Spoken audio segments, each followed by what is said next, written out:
What is up, everybody? The Hobby with Cage, brought to you by Arena Club and Bleaker Trading.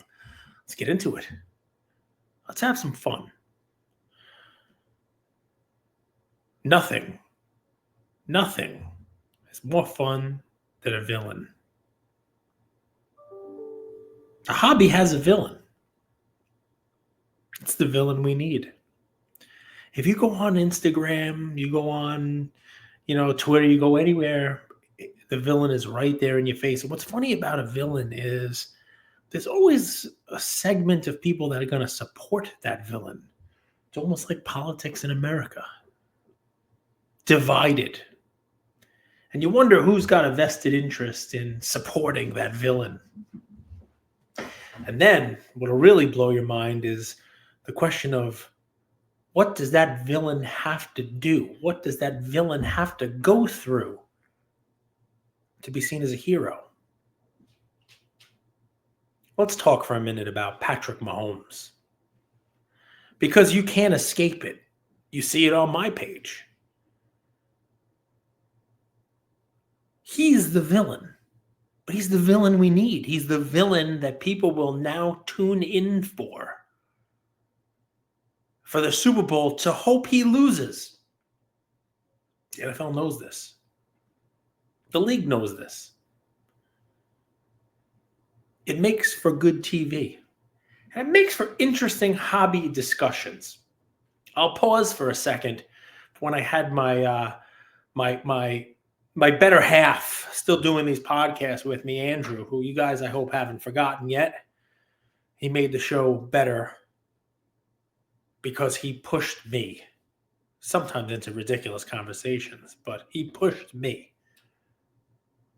And one of the things that I learned from him was that he was a polarizing figure. And I remember people tuning in to kind of crap on his takes about LeBron and tuning in to, comment about what he said and how silly it was. And I remember doing a video. It was a quote from the Howard Stern Private Parts movie, and it was, when they were running his numbers and Pig Vomit, Giamatti was trying to get rid of him.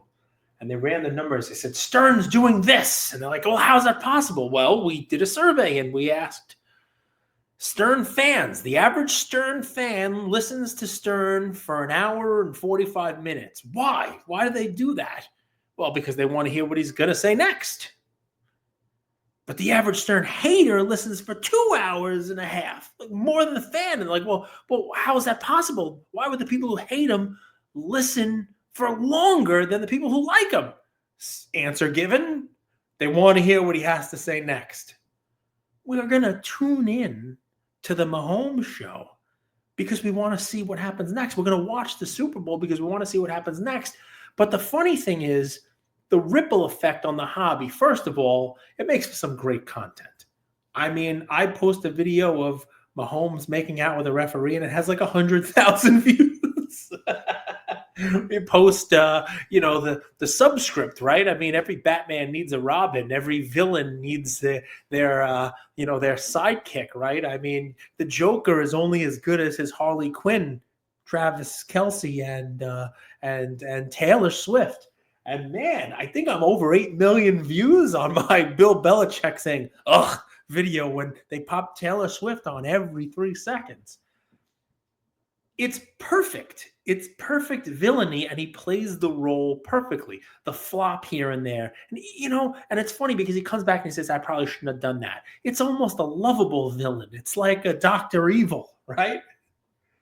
But it's good for the league. And let me take you back for a second, because a lot of people listening to this probably will remember this, but there are some who don't, and a lot of people in the hobby who are younger don't. I can speak to the hatred here probably better than anybody else. And here's why. I am a Raider fan. There are not many people who will admit that in today's day and age, but I'm a Raider fan. And what that means is I hate Patrick Mahomes, whether he's good or bad. That's a divisional rival. I will not root for the Chiefs. So let's get that right out there first and foremost. But what's funny is you can go back more than 20 years ago. I destroyed a hotel room after watching the Tuck Rule snow game, Vinatieri, kick a field goal to beat my Raiders. And the comparison, the analogy, the similarities are so glaring that you have to point them out, right? You have to talk about them because, I mean, you want to talk about the GOAT, right? Brady. I mean, the tuck rule, that game was over. Like, Woodson sacked him.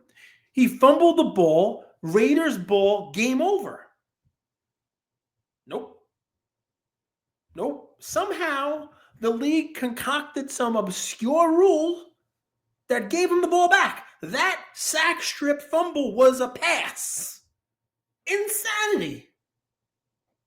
I'm still mad about this. I was on the other end of this as a Raider fan. My team was better. The Raiders were a better team. The Raiders had that game won. Nope. The villain came and snatched it and started this whole legacy. And you know what's funny is he had that early success. The narrative was so easy with him because he was a system quarterback. He threw a lot of interceptions. They didn't need him to play. The defense was what carried him to Super Bowls. And it was easy to hate him, but they kept winning. And what's funny about it is the same thing is going on with Mahomes now, but there's an added wrinkle to it. It's such a fun hobby wrinkle. It really is. It's the cross-generational GOAT discussion. Let's get into it. At some point in time, Brady had a couple of things going for him. One, there was a break. He didn't consistently win. Somebody else was winning. And he played long enough to go from the villain to the hero. When he was in Tampa and had left all the drama and all the craziness, I found myself rooting for him to win. Which is insane because when you do the cross-generational stuff, when he came and won his first couple of Super Bowls but had lost a few and he had 3 wins but still had lost them, I was defending Joe Montana as the greatest. I was alive to see Montana play. I was alive for all of Montana's career. I saw all of his Super Bowls. I watched them live. I saw him beat Marino. I saw Montana go 4-0, and that was a great conversation. It was part of that, 80s, 90s GOAT conversation we had. Jordan, undefeated in the finals. Montana, 4-0. But at some point in time, Brady became a passer. Brady became somebody who was throwing the ball, winning in tough spots, and took the mantle of GOAT from Montana. He did. And he got people on his side. A couple things had to happen for that to happen. Number one, he had to not win. People had to stop looking at him as the villain. And then there was a redemption story involved. A redemption story. Where he became the old man looking for one more, taking a new team, a new challenge. It wasn't a system. It wasn't, what he knew. He came in first year, new team, boom, Super Bowl, root for him. And just make it so that it's 7 championships. Come on, that's more than Jordan. You know what I mean? And he did it with a different team. It wasn't part of a system. It changed the narrative. It was the end. It was a swan song. And it was, time had passed. He was no longer winning every year, but here is the missing thing. Another Andrewism.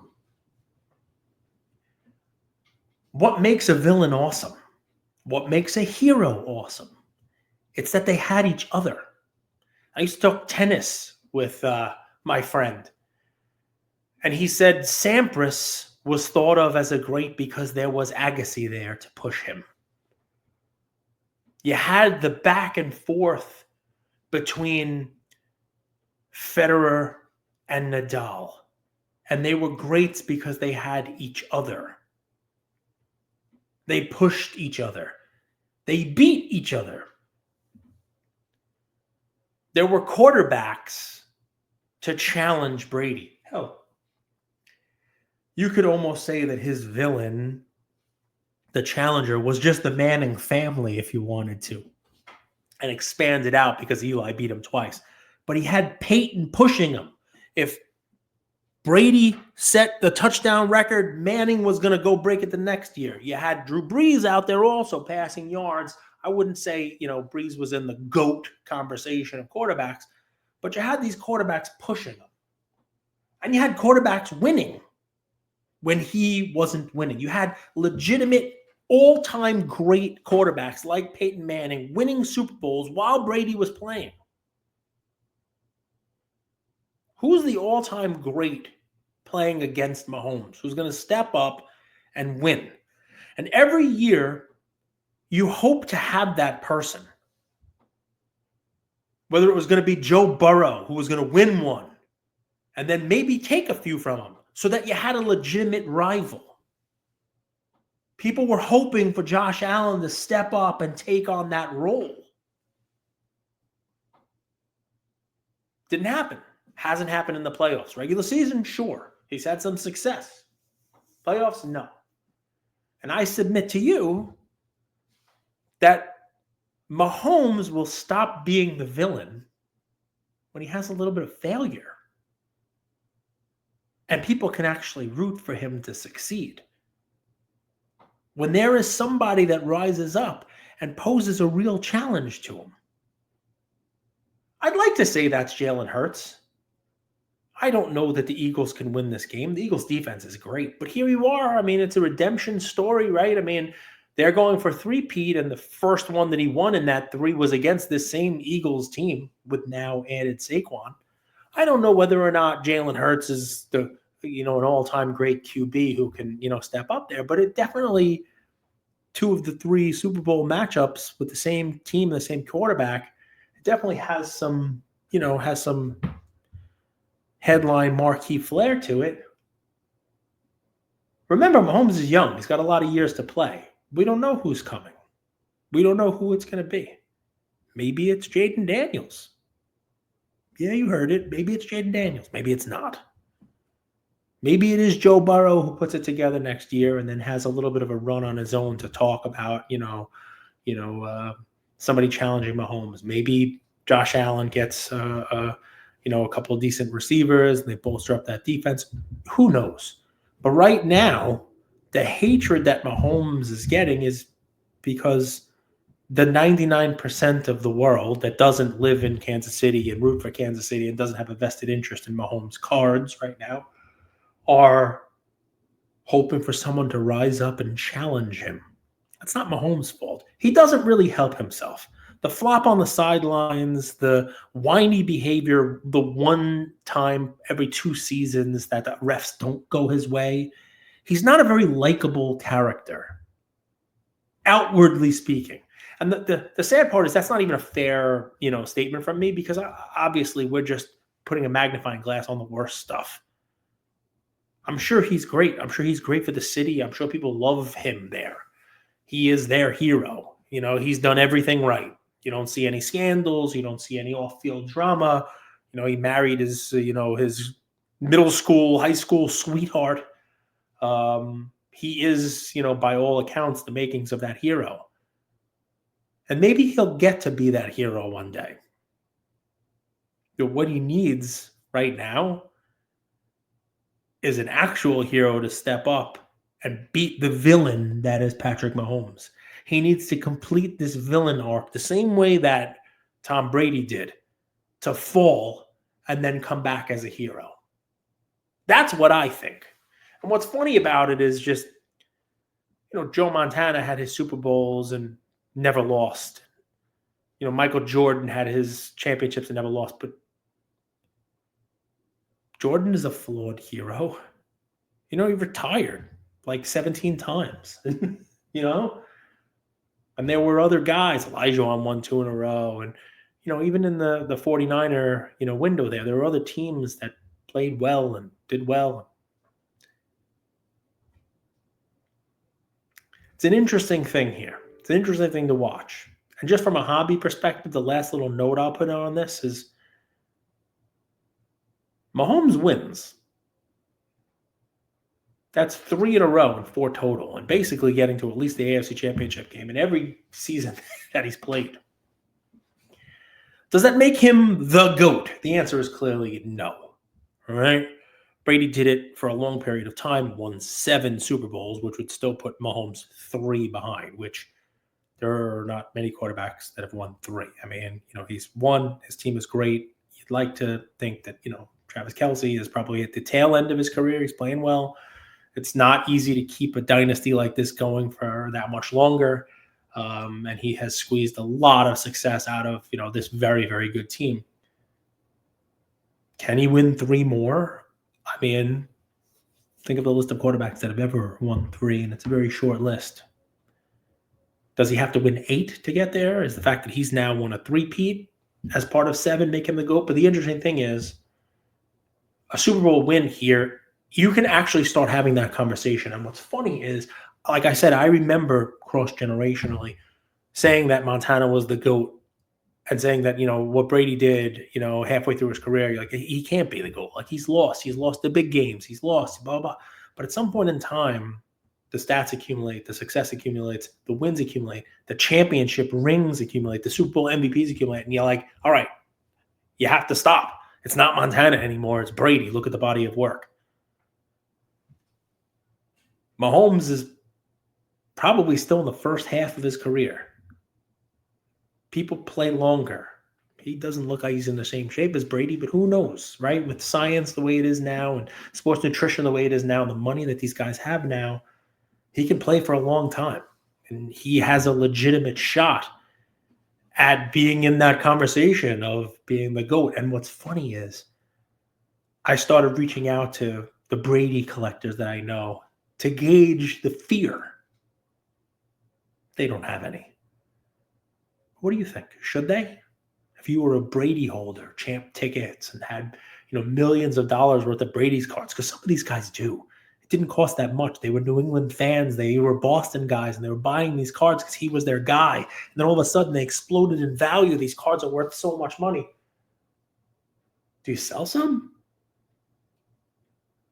Do you just hop on that train? Hell, you ride the train. You drive the train. You're the engineer of the Patrick Mahomes hatred villain arc bandwagon because it makes your cards safer. It makes your cards more money. Because I can tell you, I know a lot of people who in the last couple of years jumped on the Brady bandwagon, jumped on the Brady card bandwagon because he was the clear-cut GOAT. There was no more discussion.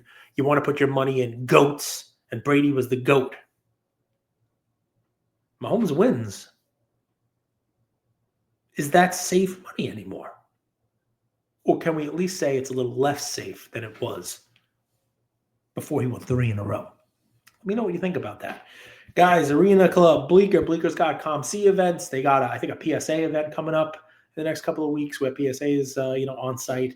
I'll get the date on that one for you guys, and I'll post it. Yeah, Arena Club, check out the slab packs, man. I mean, just crazy stuff. Buying sprees to gold kabooms and all kinds of craziness on there. And, if you listen to this, you listen for free because these guys, they give me a little bit of money and help me with the amazing production value of this podcast. I hope you enjoyed this one today. It's just what's on my brain. Patrick Mahomes, the hobby villain we need, gives us something to talk about, something to think about, something that impacts card values, something that gives people a vested rooting interest. Where do you fall on it? Do you just hate him because he sounds like Kermit? Fair. I won't argue with you. Is there anything he can do, though, in his career that will make you stop hating him and start treating him like the hero? Does he have to win 8 Super Bowls? Let me know in the comments. Talk to you soon, guys. This was a fun one. I enjoyed this one. I hope you did too.